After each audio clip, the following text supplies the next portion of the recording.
there's a statistic of how much is lost every year because of depression. So it's not just affecting you; it's affecting the economic productivity of that nation. Because by the time you're supposed to work to do this thing in a party, in a company or in an organization, you can't concentrate on that. You don't do it, money is lost. And technically, that's making you disabled.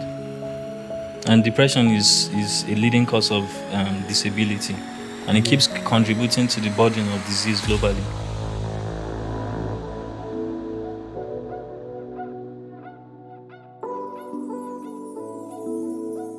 Hello, guys. Welcome to MedCorner, a captivating podcast dedicated to exploring the vast and ever-evolving world of health and medicine.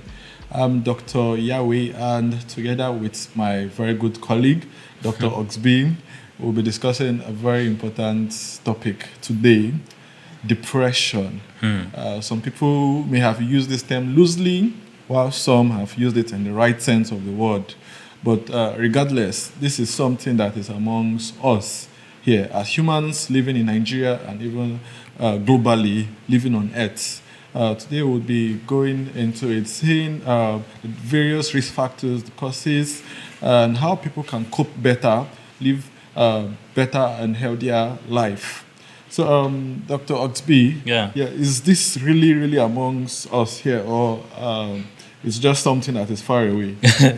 Depression is right here with us. It's a very important and very crucial topic. I mean, it affects almost over 250 million people worldwide. And in Nigeria here, 1 in 10 people have been said to have depression. Wow, that's really a serious burden. Then, so depression simply means loss of pleasure in previously pleasurable activities. That's a kind of standard definition. I'm sure I'm just paraphrasing, but I captured the major point. In addition, there's also hopelessness and persistent feeling of sadness. Very correct. So, loss of pleasure in previously pleasurable activities. That's simply what it means. And then also hopelessness, persistent feeling of sadness. There's a psychiatry definition of depression, and then there's certain criteria that have to be fulfilled before that diagnosis would have to be made. But we'll be using the word loosely, and the term loosely. Yeah, like you just feel sad or you're broken, you're like, I'm depressed. Yeah, so is that really depression? That's feeling sad. Depression is way more than just feeling sad. I mean, that sadness has to be persistent. And according to DSM-5 criteria, those symptoms have to be there for at least 2 weeks before you can say, okay, this is depression. Yeah, so I'm sure that maybe like a spectrum, you're getting there, but probably not there. But even with the real thing, there are still a lot of people who are affected with this, because there are people who some things excite them before. For example, they love football, they love to watch movies, but after an incident, that has you see them withdrawing and all. So there are 3 pillars majorly of depression. And that's where we have anhedonia, the loss of pleasure in previously pleasurable activities I spoke about. Anorexia, where someone doesn't feel like eating again. You just don't want to eat. And food that everybody loves to eat. Like food. You God don't allow us get to that point. So that's the anorexia, and then the low mood, low energy. But just to fixing something, that there are some forms of depression that instead of like the reduced eating, the person begins to eat even more. So them gaining weight instead of adding weight instead of losing weight. So these are some atypical forms of depression. There are some people that will sleep more. There are some people that will sleep less. Yeah. So those ones are just atypical. Yes, but these are the primary 3 pillars, or 3 major criteria of depression. So as he said, it's something that is amongst us, and we should learn to speak out, learn to deal with it. So talking about we've talked about, let's go into like the symptoms of symptoms of depression. So there are major domains that we usually look at: the physical domain, the cognitive domain, behavioral, and emotional. And a lot of things can go under there. I don't think we can exhaust the list. From physical going to the low energy, The anorexia. you don't want to eat. You're not just then going to emotional, the extreme sadness, hopelessness. You're just giving up on life.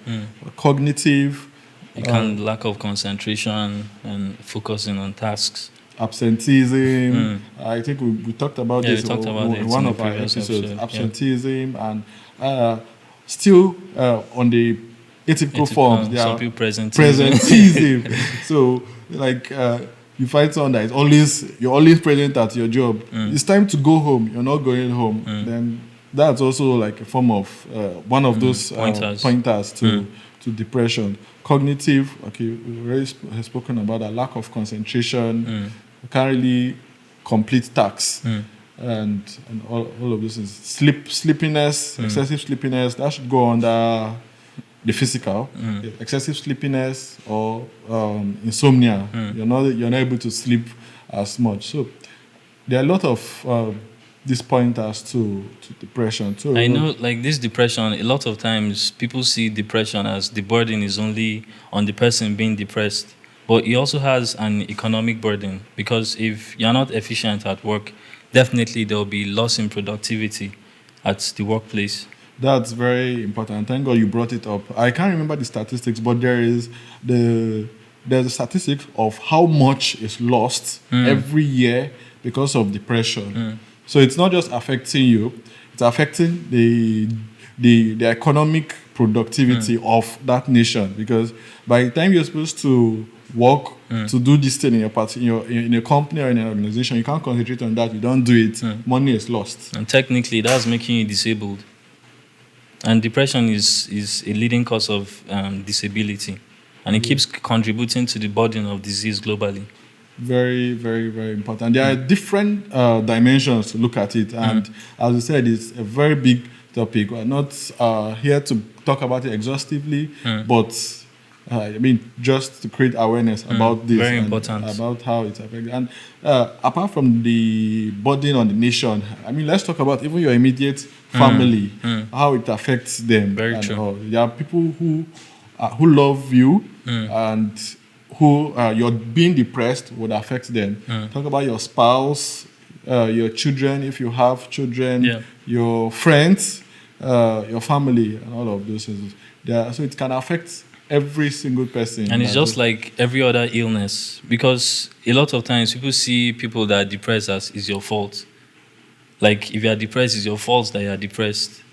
That's a very unfair thing to say. Very unfair just like there are different factors that would play a role differently in people, and there are different ways that people react to different situations. Like a particular situation can drive someone to depression, and that same situation, someone would face it and not be depressed. But it doesn't mean that the person that was depressed is weak or it's the person's fault for being depressed. These are part of the things that even make people not to speak out. This the stigma associated with it. With the depression. Because if, as my friend, I get to you and I say I'm depressed, you'll say, guy, are you not a man? As a man, why are you depressed? Why are you opening up? So next time, I would not even want to come and share my problems with you, because this is what you say. So I just keep it in me, and it keeps on eating me, and then that's where it even goes to the frank, the very severe forms, the very severe stages of it. So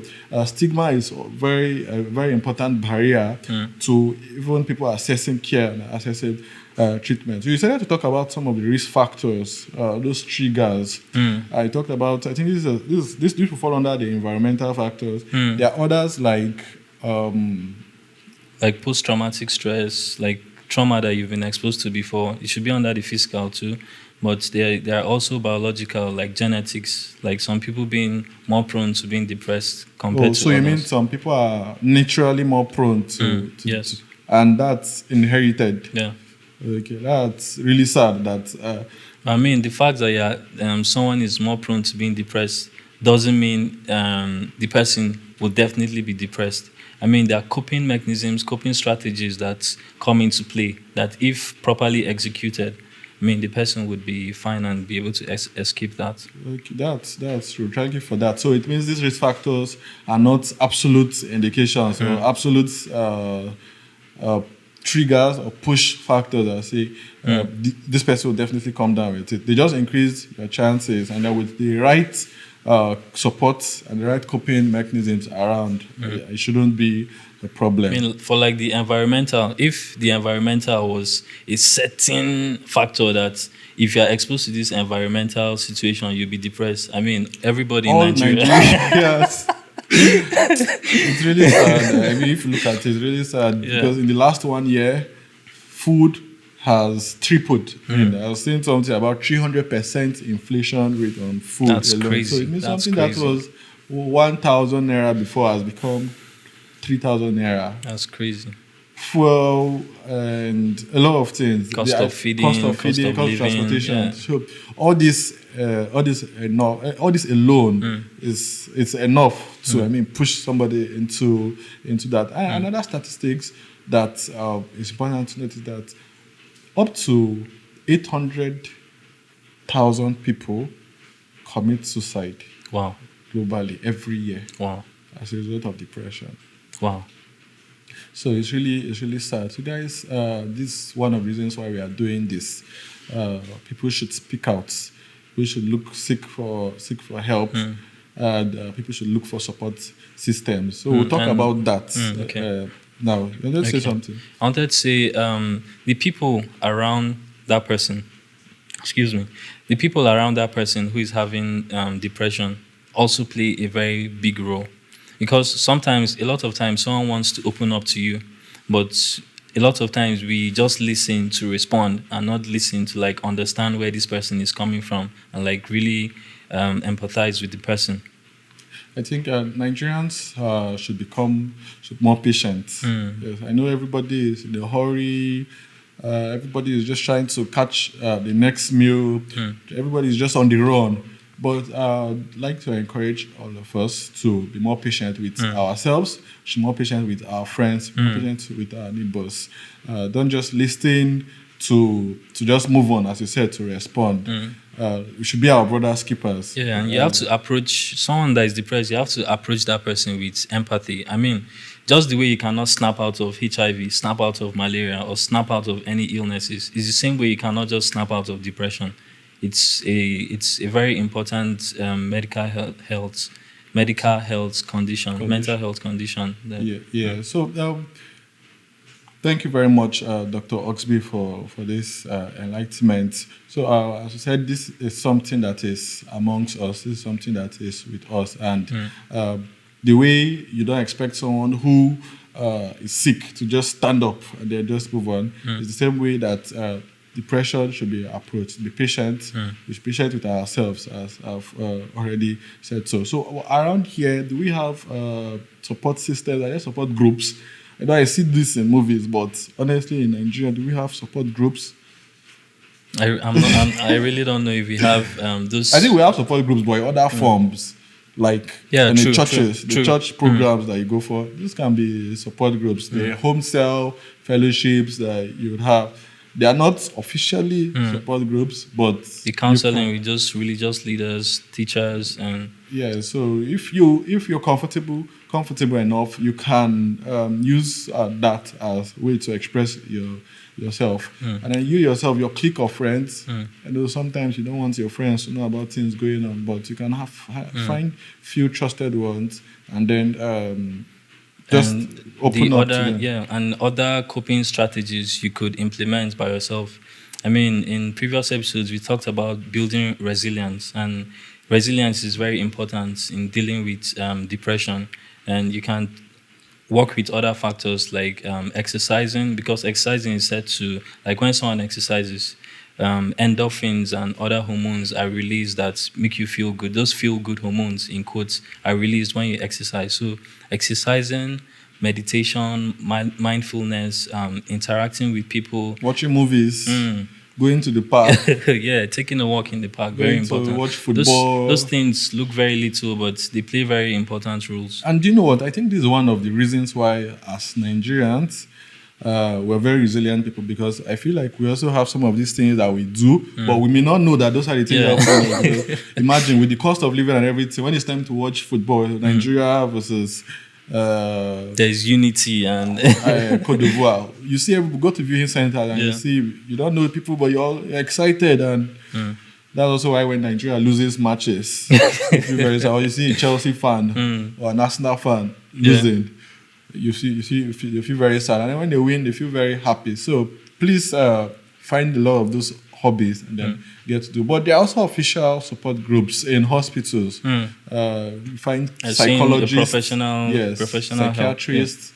Those are people that you can meet. They are trained. They are trained. They are certified to help you. And that's where things like the cognitive behavioral therapy, dialectical behavioral therapy, and the medications come into play. Exactly, because there are some people, whether I like it or not, that all of these that we've mentioned cannot help. They definitely need medications, need some hospital interventions, and very true. Those things are available in our hospitals, so people should feel free to go there. So in conclusion, as you said, depression is amongst us, and it does not mean weakness. It's not a sign of weakness. In fact, when people speak out, I believe that's even a sign of strength. So it can affect anybody, it can affect everybody. So don't keep quiet, don't wait until it eats you up and then takes over you completely. Speak out, guys. So make sure you drop comments or ask us questions. Subscribe. Yes, so that we would see them next time and then attend to it. Yeah. Thank you very much. Until next time, Dr. Oxby, I didn't give you time. It's fine. Thank you very much, guys. See you all on the next episode of Med Corner. Thank you.